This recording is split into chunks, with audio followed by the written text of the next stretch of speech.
Group of মিনিষ্টাৰে যোৱাকালি এছটিকৰণৰ ক্ষেত্ৰত এছেম্বলিত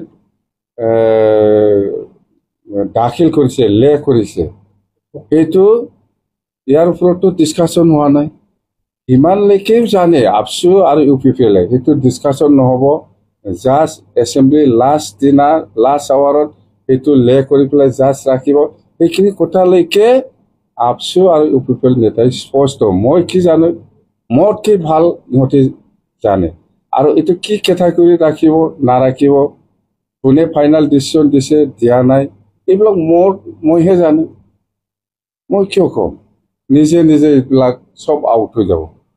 কোন ইউ পি পি এল নেতাই কি ডিচিশ্যন দি পেলাই আহিছে, কোন আপচু নেতাই কি ডিচিশ্যন দি পেলাই আহিছে, মই নাজানি নেকি? মই কিয় ক'ম? আপুনি সুধিলে মই ক'ম নেকি? এইটো নিজে নিজে আউট হৈ যাব। কোনে আলোচনা কৰিছে এই এছটিকৰণক লৈ পেলাই?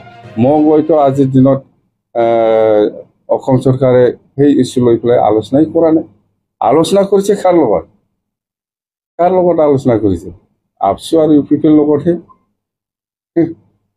মোক কি কৰিব বিচাৰে? ভাঙাই দিয়ে আৰু মোক মাৰিব বিচাৰিছে নেকি যোৱাকালি? একবাৰ হাত দিব দিয়ক না, একবাৰ হাত দিব দিয়ক। কোন আপচু নেতা, কোন ইউ পি পি এল নেতা মোক মাৰিবৰ কাৰণে বিচাৰি আছে বোলে, মোক মাৰিবৰ কাৰণে বিচাৰি আছে বোলে আপচু নেতা আৰু ইউ পি পি এল নেতাই। সাহসাছে আগুৱাই আহক না। স্পষ্ট হ'ব, ৰাইজে লাহে লাহেকৈ কোনে কি ডিচিশ্যন দি পেলাই আহিছে দিছপুৰত, এইটো স্পষ্ট হ'ব।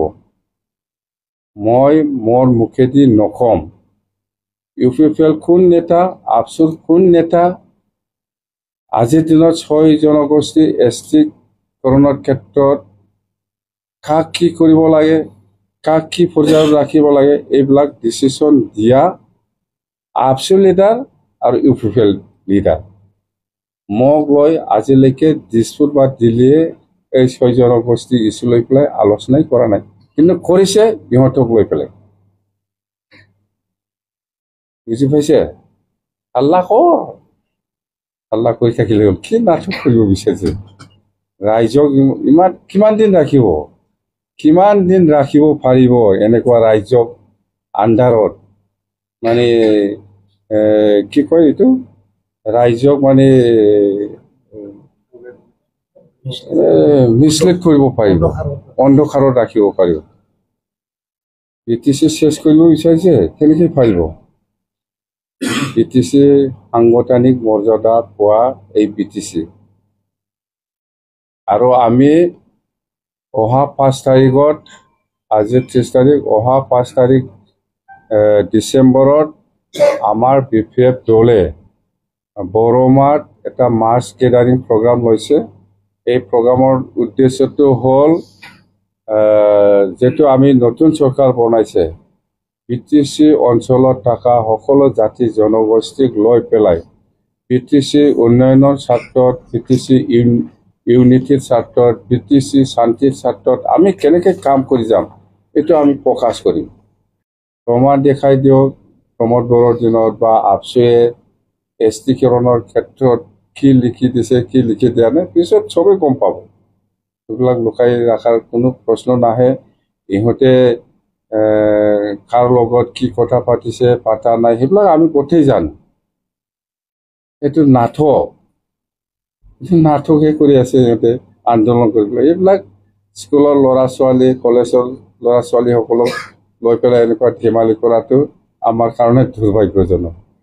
আপচুৱে কি নাটক কৰিব বিচাৰে? এইটো এনেই ওলাই যাব, মই নকম আজিও, এইটো এনেই ওলাই যাব। আমি নাজানা বুলি ভাবি আছো নেকি?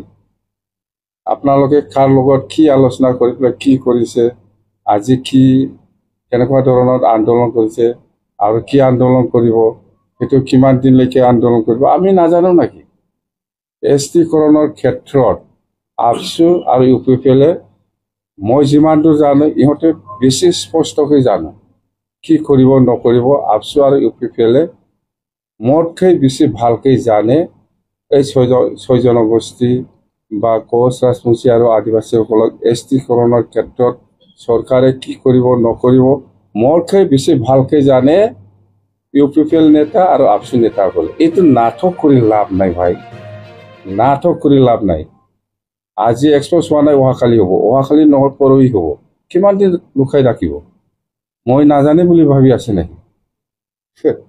মোক মানে কি নাটক এইবিলাক কৰক না।